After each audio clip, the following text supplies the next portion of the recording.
Hi అండి, నా పేరు లక్ష్మి అండి. మెంతికూర పప్పు చేస్తున్నానండి. ఒక గ్లాసు పెసరపప్పు తీసుకున్నాను, ఒక కట్ట మెంతికూర కట్ట, ఒక మీడియం సైజు 3 టమాటాలు, 2 పచ్చిమిరపకాయలు వేసుకోవాలి. నా ఛానల్ సపోర్ట్ చేయండి, లైక్ చేయండి.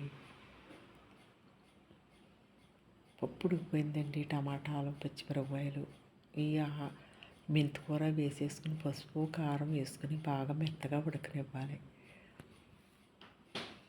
బాగా మెత్తగా అంటే మెత్తగా కాకుండా పదును కాకుండా ఆట అలా ఉడకాలండి.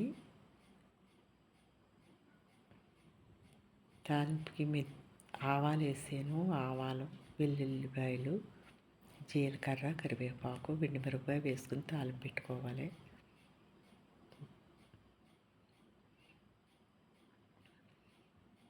నేను చేసుకున్న కూరలే పెడుతున్నానండి. నేను డైలీ మా ఇంట్లో ఏం చేసుకుంటానో ఆ కూరలే పెడుతున్నానండి. నేను చేసుకున్న కూరలే పెడుతున్నానండి. మీకు నచ్చుతున్నాయో నచ్చట్లేదు, మరి ఇంక రకరకాలు ఇంకేం ఉండవండి కదా. అందుకు నేను ఇంట్లో ఏమి కూరలు వండుతున్నానో ఆ కూరలే పెడుతున్నానండి. నేను ఇంక రకాలు ఏమి పెట్టట్లేదు. మాకు డైలీ మేము చేసుకునే కూరలే పెడుతున్నానండి. ఏ రోజు ఏ కూర వండుకుంటే ఆ కూరే నేను చేసి పెడుతున్నానండి వీడియో.